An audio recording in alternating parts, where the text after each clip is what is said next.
Okay, and with that, let's take our hands and clasp them behind our back so that your clasped hands are basically sitting behind your glutes, your tailbone, opening up broad across the chest and the collarbones. You can stay here if this is challenge enough for you, or if you want to, you can take the clasped palms and bring them over to your left hip.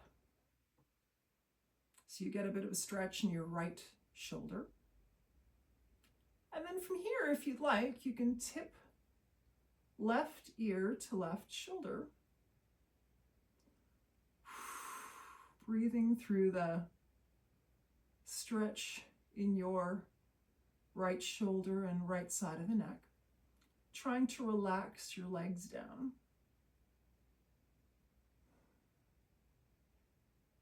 And trying to let go of some of the tension in the right side of your neck and shoulder and breathing into that side of your body.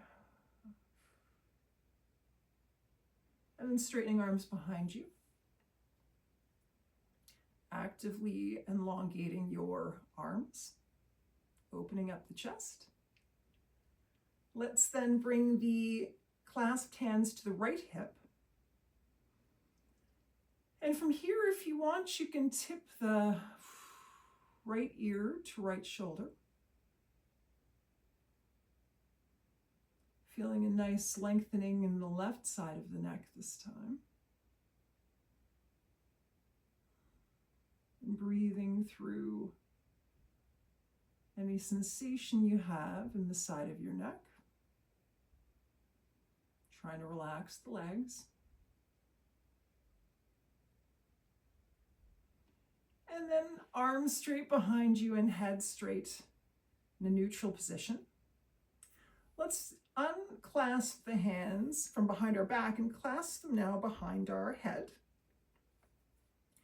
And then tip the chin to the chest and use the hands behind the head as a little bit of a weight. So we certainly don't want to, push down hard by any means, but just as a light, gentle pressure to stretch the back of the neck a little bit.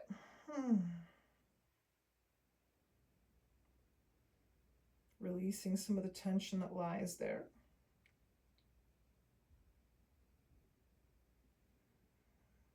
And maybe you'll find that your chin edges a little bit closer to your chest as you hold the position. Things release a little bit. And then gently lifting the chin to a neutral position. Let's take the right arm and put it straight out in front of you. So the arm is parallel to the floor and your right palm is facing your body. So fingertips pointing towards the ground. Then taking the back of the right hand and having it pushed in with the left hand. So left hand on top of right hand and pushing the wrist in towards the body just a little bit. So gentle stretch of the right forearm. Trying to feel that tension go. Let's flip the palm over so the palm is away from us, fingertips down towards the ground, and then taking the right fingers with the left hand and bringing them in a little bit towards the body, so stretching the other side of the wrist. And breathing there.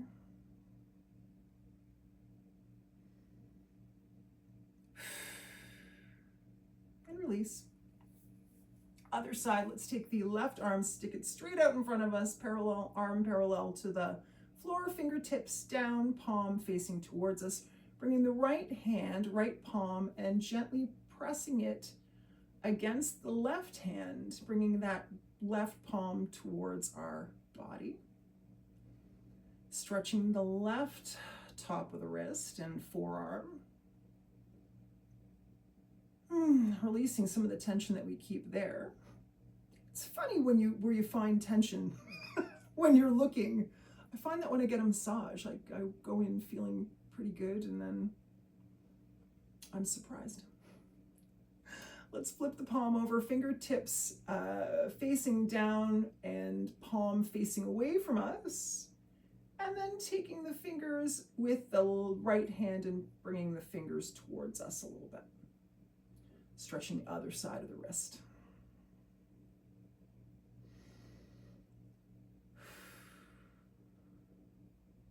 And then let's release. Shake it out a little if you need. Let's do some Gomukhasana arms. So we're going to take the right arm and bring it up and over, patting ourselves on the back, right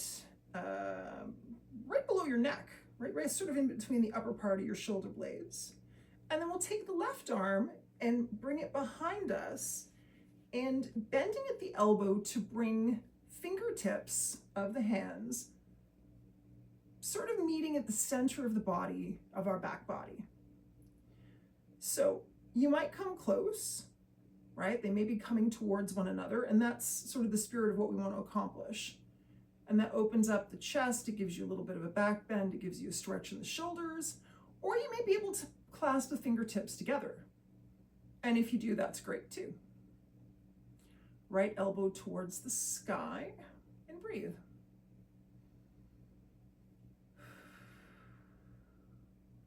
And release. Let's take the left arm, bring it up and over, patting ourselves on the mid upper back.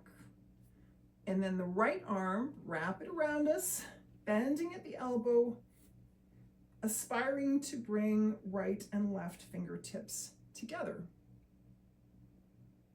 Perhaps clasped in one another, just gripping each other. Maybe just coming near each other. Either is okay. But opening up the chest, slight back bend, lifting that left elbow up to the ceiling and breathing. Don't hold your breath. Don't hold your breath.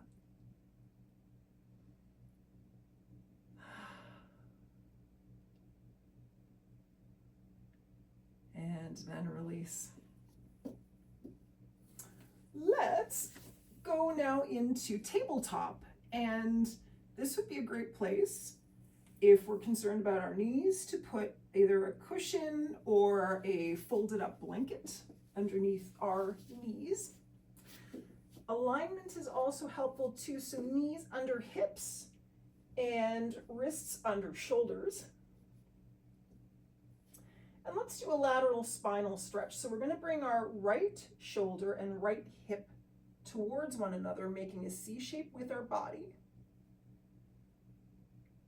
And looking over the right shoulder.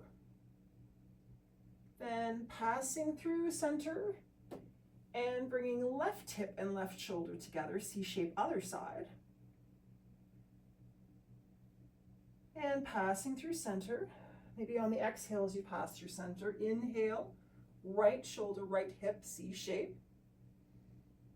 Enjoying that stretch in the hips. Letting go of some tension there perhaps. Exhaling, passing through center.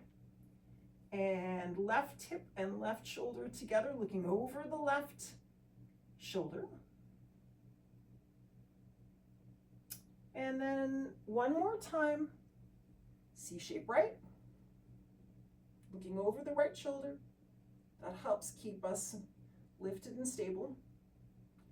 Passing through center and C-shape left. Back to a neutral tabletop position. Let's take our right leg, straighten it behind us, but then put the right balls of the toes on the left back corner. And keeping nice and straight and strong in our arms, let's take a look at our right back heel, which is now on the left back corner. And you should feel even more of a stretch in your hip doing this. Breathing through that stretch.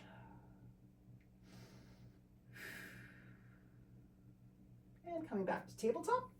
And let's do the other side. So left leg straight back and then putting left balls of the toes on the right back corner of the mat. Making sure we're firm and stable in our hands. And then looking at the left heel on the right back corner. Feeling a nice stretch in the left hip this time. Looking over that left shoulder. Pardon me, right shoulder. Most of the time I get right and left under control, but sometimes I forget. And back to tabletop. From here, let's extend the right leg straight back behind us into the air, so leg is parallel to the floor. And then shifting the weight into our right hand, bringing the left arm up and parallel to the floor. So Allison, this is a balance pose for you. And we have some others planned, but this is a bit of a floor-based one. And knee and hand to the ground, back to tabletop. Now lifting left leg straight back behind, leg parallel to the floor. Placing our weight into the left hand this time and elevating the right arm so it's parallel to the floor, reaching forward. Tabletop. And alternate side, right leg, left arm. And if you'd like here, you can do a crunch. So you could bring the knee and the elbow together in the center. And then extend. And back to tabletop. Or if you just want to lift the arm and the leg, that's cool too, but just so you have an option. So left leg behind, right arm forward, crunch in the middle if you like, and then extend, and tabletop. Let's do this a couple more times. Making sure we breathe through the pose.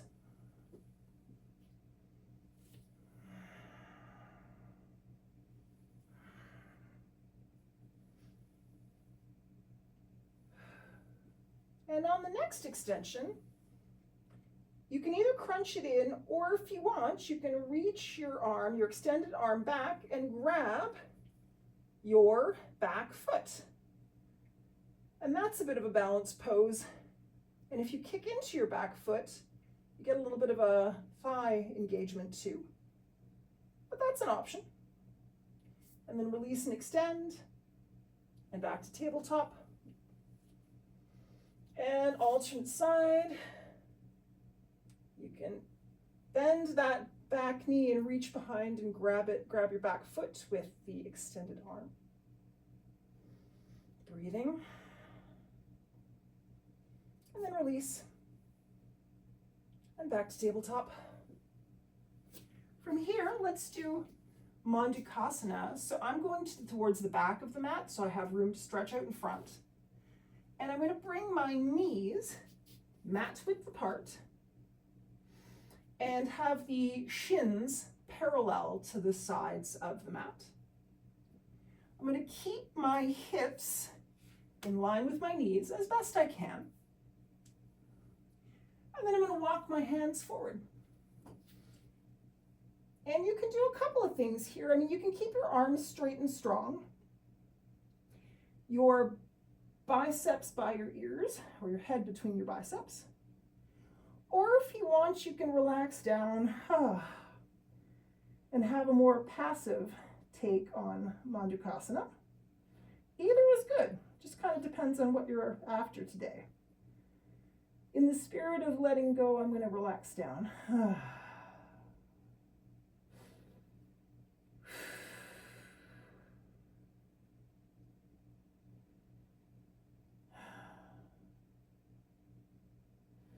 And then walking the hands back towards your body and into tabletop again. Looking at our alignment, knees under hips, wrists under shoulders. Let's step the right foot forward and in between our hands. And then we're going to tuck the back toe and lift the back knee for a low lunge. And from the low lunge, let's hop the back foot forwards just a little so it's flat on the ground, and add a 45-degree angle. It's slightly pointing off to the left. And then let's stand up. So in the standing position, we're now going to make sure our knee is bent and over top of the front right heel, so knee over heel. And you should see your right big toe. If you can't, push your knee over to the side gently a little bit so you can see your right big toe. That helps with alignment. And then we're going to lift our hands overhead into a high prayer, and this is Warrior One. And take a moment to breathe in Warrior One. We're going to make sure that our arms are nice and long, fingertips pointing towards the sky in a high prayer, but keeping our shoulders consciously down, so we don't want them smooshed up near our ears. And from here, you can lower the hands as you transition to Warrior Two. And we'll do that by moving the back left foot so that the foot is parallel to the back side of the mat, back edge of the mat, and heel toeing our front right foot so that the heel is in line with the back arch. Making sure our knee is over our heel and that we can see our front big toe. And then bringing the arms out to a T and looking over our right fingertips. Imagining like someone is pulling on either arm, gently, to lengthen and strengthen the arms. We're going to keep the shoulders down and away from the ears. Then we're going to drop the back arm and bring the front right arm up and over. Peaceful warrior looking up at the ceiling. Maybe smiling a little bit. Back to Warrior Two, arms in a T, looking over the right, making sure our knee is over our heel on the front. And then bringing hands to prayer at the solar plexus, and let's bring our feet parallel to one another so that the right foot is parallel to the left foot, which is parallel to the top and bottom of the mat. So our feet are basically wide width apart.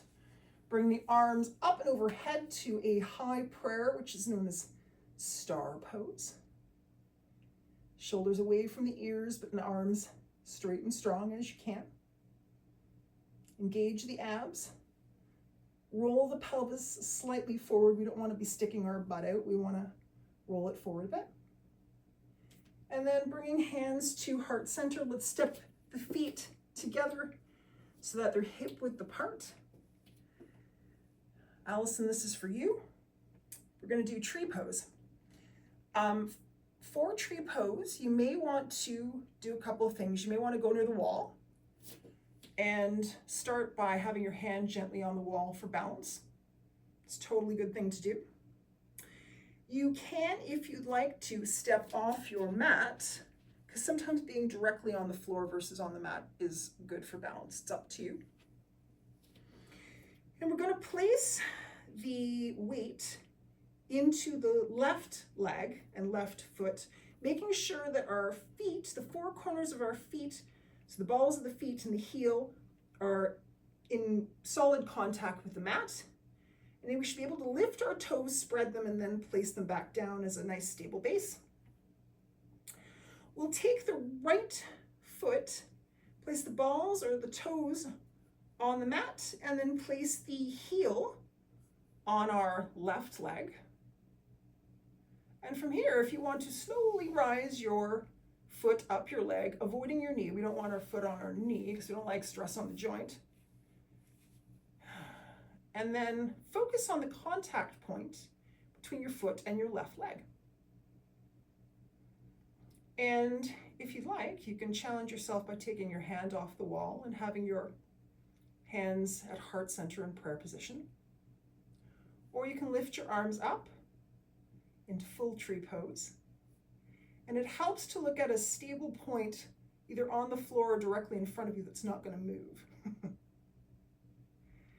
Gently bring hands to heart center if you took full tree, and gently lower your foot down. Let's try the other side. So making sure all four corners of our foot of our right foot, to be clear, are nice and in contact with the mat. Our toes are spread. You can hold the wall for support if you'd like. Left ball of the feet on the mat beside us, left heel on our right inner ankle, lower leg area. And then slowly bringing it up our leg as we feel comfortable, making sure that contact point between left foot and right leg is nice and stable.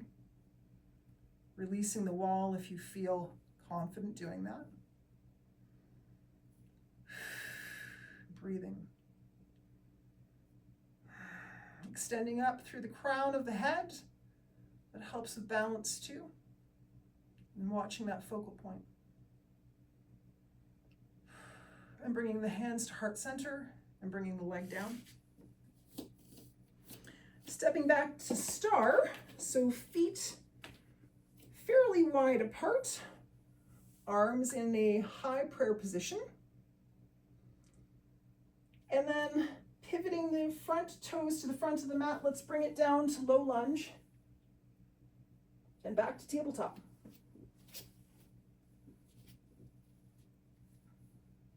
Very good. Let's do the other side now. So we're going to go from tabletop, bring the left foot out in front between our hands, tuck the back toes, lift the back knee to low lunge. From here, we'll hop the right foot forward just a little bit, bringing it on an angle, 45-degree angle just off to the side, pointing towards the side, right side of the mat. We'll square our hips to the front of the mat. Our left knee will be over top of our left heel. And then we bring our hands up to a high prayer for warrior one. Chest facing forward, hips facing forward. From here, you can lower your hands as you adjust your feet. So back foot parallel to the back of the mat, bringing your left heel in line with your right arch for balance. Checking that knee, making sure left knee is over top of left heel. And then bringing the arms to a T, making sure you can see your left big toe. Looking over your left fingertips. Envisioning a person pulling on, or people, not one person, two people, pulling on your fingertips in either direction. And breathe. Let's drop the back arm, lift the front arm up and over, peaceful warrior. Looking up at the ceiling. Back to warrior two. And then pivoting the left toes, left foot so it's parallel to the right foot. And both feet are parallel to the front and back of the mat. And we can move into star pose. I'm going to turn around so you don't have to look at my back the whole time. Back into star pose. And then lowering hands to heart center, stepping the feet hip width apart. Let's move into Tadasana. So feet are hip width apart, chest is open, arms, fingertips are pointing down. From here, we're going to bring the arms up at a 45-degree angle in front of us and sit down into chair pose. And you might be good in chair pose, and if you do, you can hang out here. If you'd like a little bit more, you can bring the hands to heart center. And then take the left elbow and hook it against your outer right knee. And then twist your chest gently to the right, looking over your right shoulder for a twisted chair.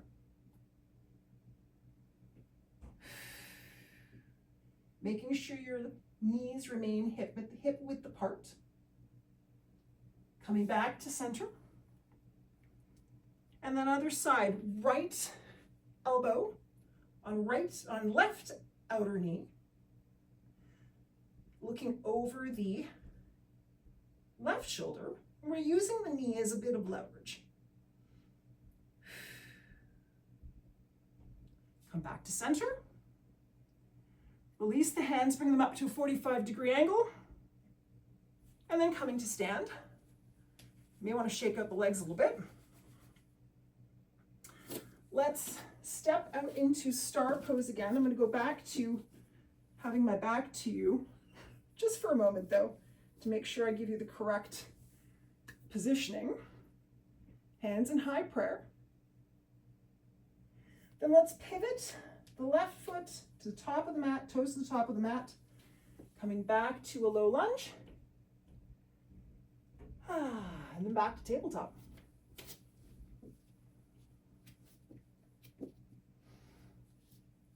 From here, let's walk the hands forward just a little bit and bring the right foot beside the outside part of the right hand. This is lizard pose. And we can do a few variations to lizard pose. Of course, if you're good here, and you could always have that pillow or blanket underneath your knee here. You can always hang out in the pose here on your hands, and that's perfectly fine. If you'd like a little more challenge, you can drop down to your elbows and forearms. Forearms straight out in front of you, hands spread. That intensifies the pose a little bit. And if you want yet a little bit more, you can tuck your back toes and lift your back knee. Now, none of these are mandatory, of course, they're just variations of the pose. And you may want to hang out in one variation for a while, and then you find it a little much, and then you back off, and that's okay. The lovely thing about yoga is it's not competition, it's an exploration, which is really nice. If you lifted your back knee, you can drop it. And then come back to your hands. And then coming back to tabletop. And now for the other side, let's walk our hands forward just a little bit. Bring that left foot forward and beside the outer left hand. Lizard other side. And you may take a moment here just to appreciate and enjoy the release, the feeling of letting go in your right front hip flexor. Whew, feels good. And you can stay here if you like, or if you want to come down to your elbows and forearms, you can. Forearms straight out in front, hands spread. And if you want, you can tuck the back toe and lift the back knee. And we want to make sure that we breathe wherever we are in the pose, and we don't hold our breath.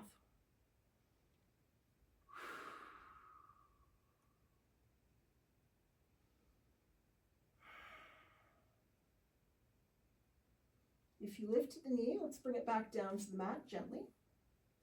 Come back onto our hands. And then come back to tabletop. And from here, let's come onto our belly.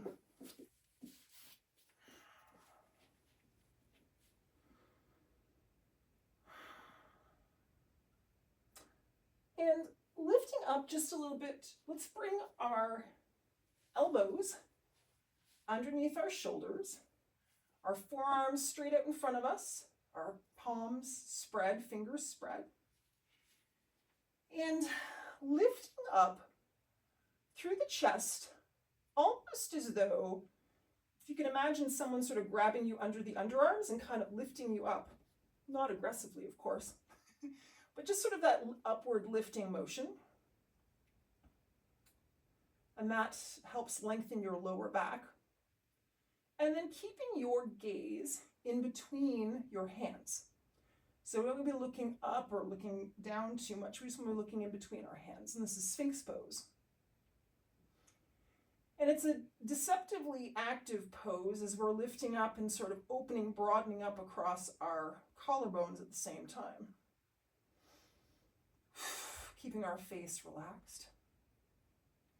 And lowering gently back down.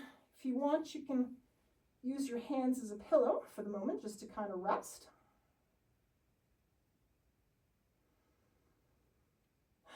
From here, let's bring our arms alongside our bodies, so your hands will be by your hips. Taking a moment to feel the contact at the top of your feet and your pelvis on the mat. And from here, lifting up your legs, pointing your toes into half locust.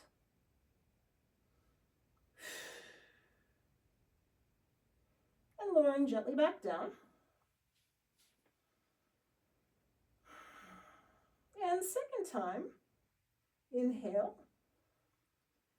Exhale, lifting up the legs. And if you want to this time, you can lift up your chest and lift up your arms so that your arms are long and behind you, fingertips pointing towards your toes, palms facing one another. Looking just at the top of your mat, not too far up. And gently lowering back down. And from here, let's move into child's pose.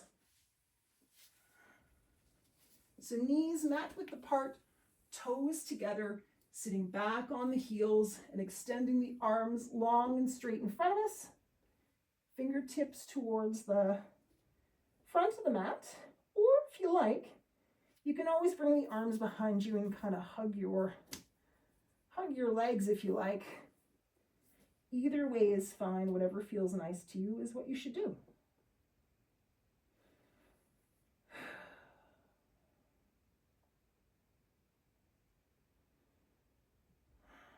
And then let's come up to a seat and come on to our back. Laying all the way down.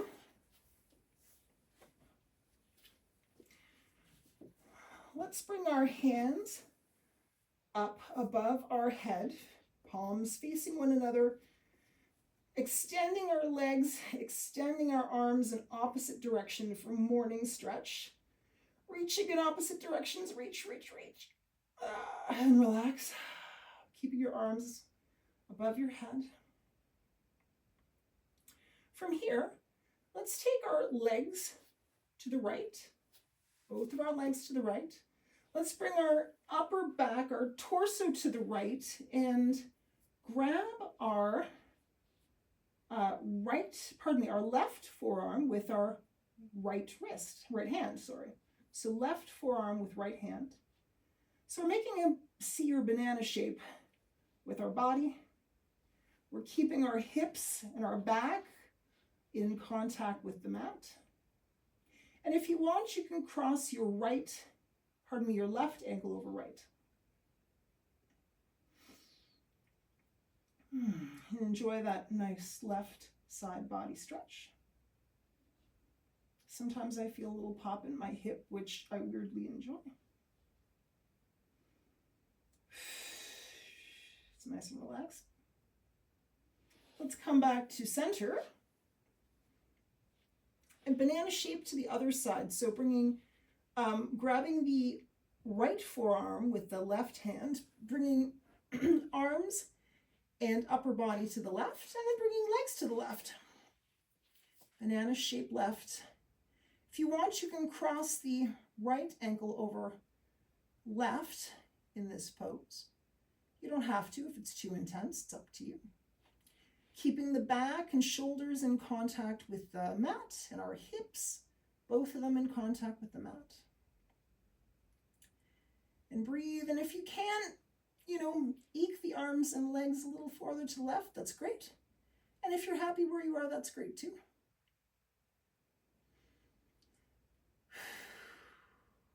And coming back to center.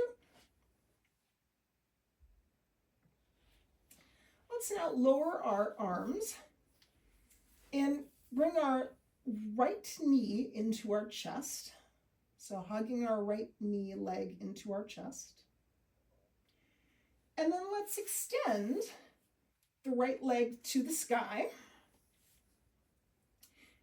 with the heel pointing towards the ceiling and holding behind our leg, our hamstring, with our hands. And if this is enough for you, you can stay here. If you'd like to try something different, you can gently support the leg as it goes off to the right side. So extending the leg to the right. And you can support the leg with your right hand and arm. Or if it's available to you, you can grab your, right big toe with your peace fingers and keeping your right shoulder on the mat, then guide the leg to the right in that way. We want to keep our hips both of them in contact with the mat. So you could take your left hand and sort of hold down your left hip if that's helpful for you.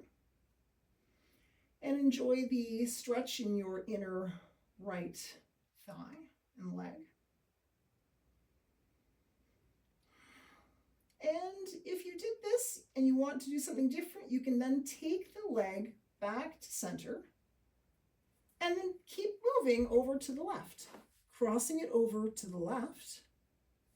And you can either support the leg then with your left hand, or if it makes it all the way to the floor, that's good too. You may have to lift your hips up a little bit to just adjust. And you can have your arms in a T if you wish, here, or in goalpost.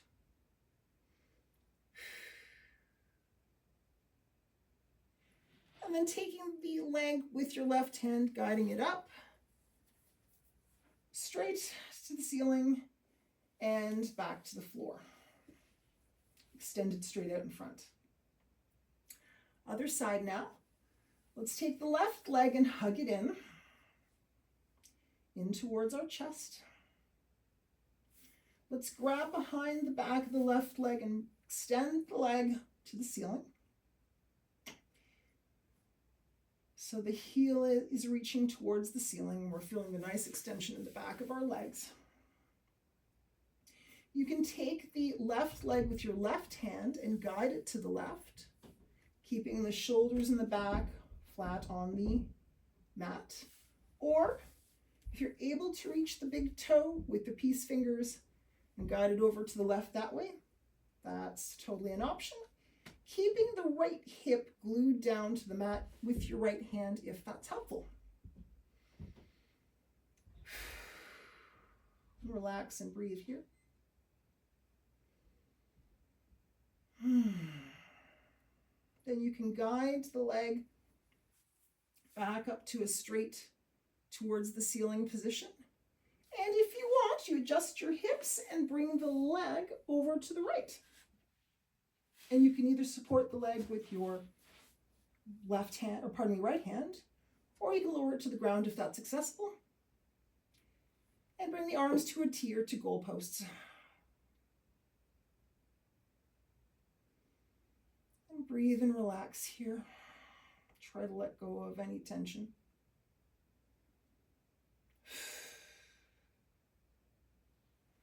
And guide your leg back up to your heel back up to the ceiling. Just checking the time. And bring the leg back down to the ground.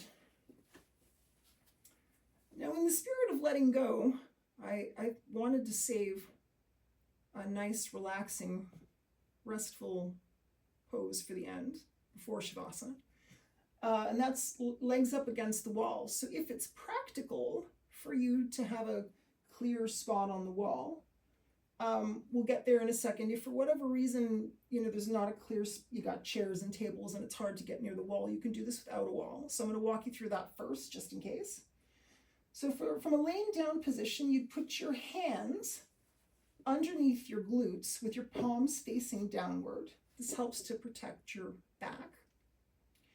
And then lifting both legs so that the feet are parallel to the ceiling, your legs are fairly straight, and your heels are extending up to the sky. That's waterfall pose in a more active way. And legs up the wall is sort of a more passive variation of that. So if you have the wall space, Let's move towards the wall space and put our glutes right up against the baseboard. And then lowering our back down onto the ground and bringing our legs up the wall, sort of in a 90-degree angle. So your glutes are directly against the baseboard, your legs are up against the wall. And from here, you can put your arms gently beside you, not right smack against your body, but just a little distance apart. Palms facing up, that's a nice way to be. Making sure your shoulders are down and away from your ears. If you want, you can have one hand on your heart, one hand on your belly, or both hands on your belly. You can watch your breathing that way if that's of interest to you. Or you can have your arms in a cactus goalpost position. Any one of these is totally fine. It depends on what feels nice to you today.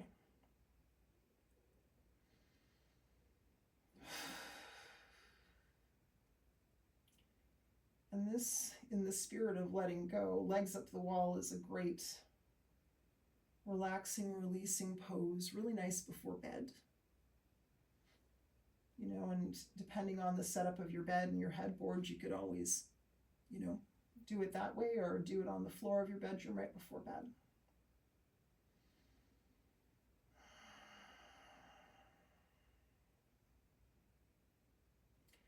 And really trying to be conscious to release your back muscles into the floor beneath you.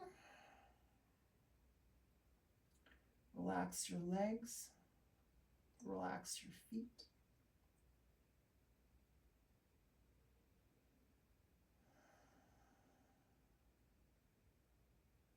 If you're in the more active waterfall pose, you're not against the wall. If you want to shake it up a little bit, you may extend your arms, your hands towards the ceiling. Some people call that polar bear pose. That's an option for you as well. Good to have options.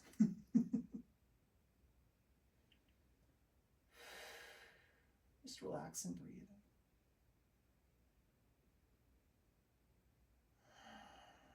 Enjoy the feeling of just being here.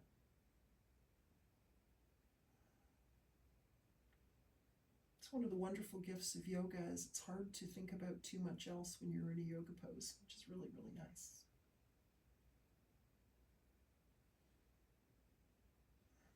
I think we could be here for a minute more. Let's see how that goes. And of course, if your legs are tired and this is no longer comfortable for you, you can always come down and lay in a reclined butterfly pose. That would be laying on your back with your knees bent in a diamond shape to the side and your feet, the soles of your feet meeting in the middle. That's an option for you. If you're feeling good here, then by all means stay here.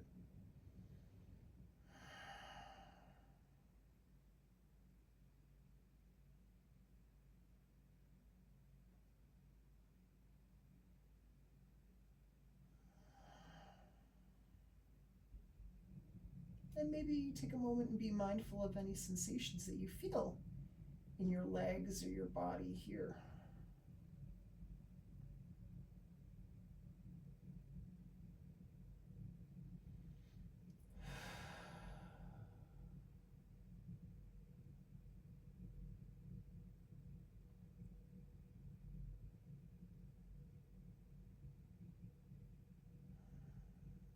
Now let's bend our knees and put our feet, soles of our feet on the wall and gently walking down the wall. Coming up to a seated position. But we're not going to be here for too long. We're going to move to Savasana because every yoga practice needs to end with Savasana. So let's lay down on our mat. Tucking our shoulder blades slightly together to open up the front of our chest. Relaxing hands on the ground, arms on the ground, beside our body, but a little bit away from it, palms facing up. Chin tucked a little bit so the back of the neck is long. Eyes and face relaxed, eyes closed. Dropping the shoulders down away from the ears. And observing the points of contact between your body and the mat. From the top of your head, supported by the mat, down to your shoulders and your back, your arms and hands, your lower back and glutes resting into the mat. Your legs nice and relaxed in contact with the mat. Your feet. And taking a moment to allow your body to release the tension that it might still be holding into the mat. The mat is supporting you. There's no need to tense, although we all sometimes do. Just being conscious of that and allowing your body to relax.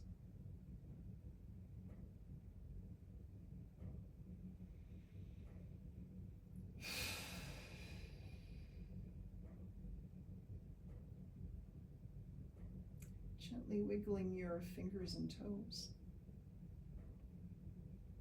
Be blinking your eyes open if they were closed.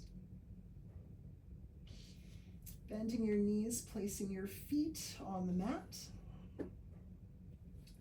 Rolling to one side and using your arms as a pillow. And then pushing up to a seated position.